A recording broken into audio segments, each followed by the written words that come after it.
Hello everybody, welcome back to my channel. My name is Maureen O'Connor from Quilters Heaven in Northbrook, Illinois, and I am the Opinionated Quilter. Today's episode, number 143, is flat quilts. Give your long armer a flat quilt and you'll get a flat quilt back. But before we get to that, real quick update on the Martelli rotary cutter.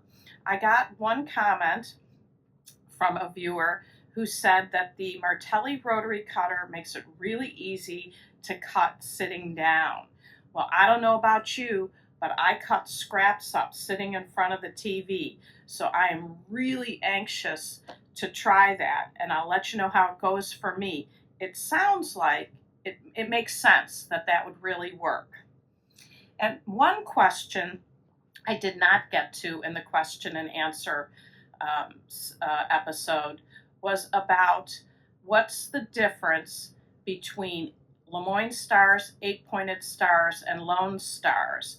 And while this answer will help answer that, any question that you have about names of blocks and what they look like, your go-to book is Barbara Brackman's Encyclopedia of Pieced Quilt Patterns. And in here, it has section after section of different quilt blocks and patterns and their names, and actually the year too that they were first made. So to answer the Lemoyne 8-pointed star portion, there's a whole segment in this book about 8-pointed stars, and they say 45 degree diamonds. And so the Lemoyne star and the lone star are in the broader category of 8-pointed stars. And you know from all the previous episodes that if it's 8 points, it's 45 degrees. If it's 6 points, it's 60 degrees. They all have to add up to 360. My favorite number. But anyway, if you ever want to study the difference of patterns, this is your book, and this will answer lots and lots of those kinds of questions. Now, let's get to keeping your quilt flat. In order to keep your quilt blocks and whole piece top flat, your pieces must match. One cannot be bigger than the other.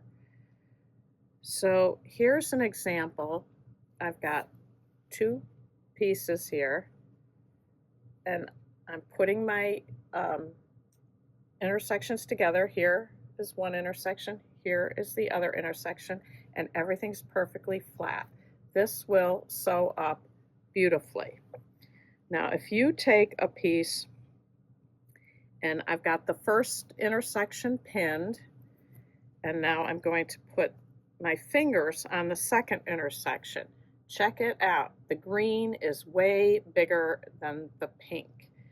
This is not a time for finished is better than perfect. If you've got one bigger piece than the other, there can only be three things that can have you off. One is it's not pressed properly. Two is you don't have an accurate 1/4 inch seam allowance. Or the third is the piece wasn't cut accurately. If you've ever watched my channel, I always say those are the three things that if you do well, all your quilts will come together perfectly. So if you go ahead and ease this green into the pink, you will have more green fabric in the block than you will pink fabric. And I made up an example of that here. And I'm not quite sure how well it will show on screen that this is puffy. This is puffed up. Yeah, it doesn't show that much. You can see, though, the waviness here. When this is laid flat, these are flat, and this puffs up. I cannot tell you how many times I put quilts on my long arm and I have sections or individual pieces sewn in that have way too much fabric in them. And so if you go ahead and quilt over this, this will all be flat and there'll be puffy pieces here. And so in my opinion, when you have something that doesn't meet right, the best thing to do is to stop and measure and analyze what went wrong and then go ahead and fix it. In this case, to show you this, I purposely cut this 1/4 inch too big. So I would flip this over, measure, and say, oh my, that's too big. Take it out, trim it to the right size, and sew it back in. It's worth the work to get something nice and flat and beautiful, at least in my opinion. There's another place I have problems where I have too much fabric, and that is the borders. 1 second, and I'm going to show you on a whiteboard. Oftentimes, I get quilts that have way too much border fabric, and many times I can tell at the very beginning that this is what's going to happen because the border is up here, and then I can see that the body of the quilt is narrower than this top border.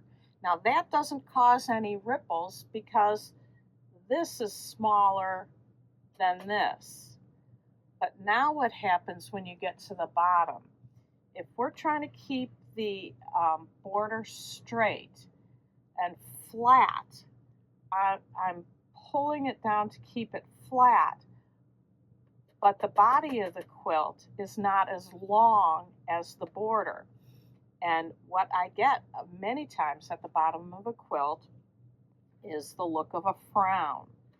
Now, one thing you can do to mitigate the frown is to work this fabric in at the top, not at the way top, but as you go, try to keep it more straight. And in that case, then, when the quilting goes over it, there's puckers, or I should say puffiness in here that there isn't here.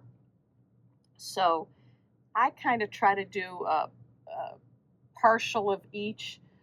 I still would get a frown at the bottom, but not as a pronounced frown. And if I had it totally straight, this would be so roughly that you as a customer would not be happy. But what I would recommend you do is lay your quilt flat. When you put it on the ironing board, is everything flat? If you see this in your borders, take them off, put them on again so that the length of the border equals the length of the quilt. Now, I don't measure, but if you're having problems, measuring would be a really good help, and then pin so neither the top or the border gets stretched. So I hope this helps you get your quilt tops nice and flat, because you'll be a whole lot happier when you get your quilt back from your long armor if you started with a super flat quilt. Now, let's get to the winner of last week's giveaway.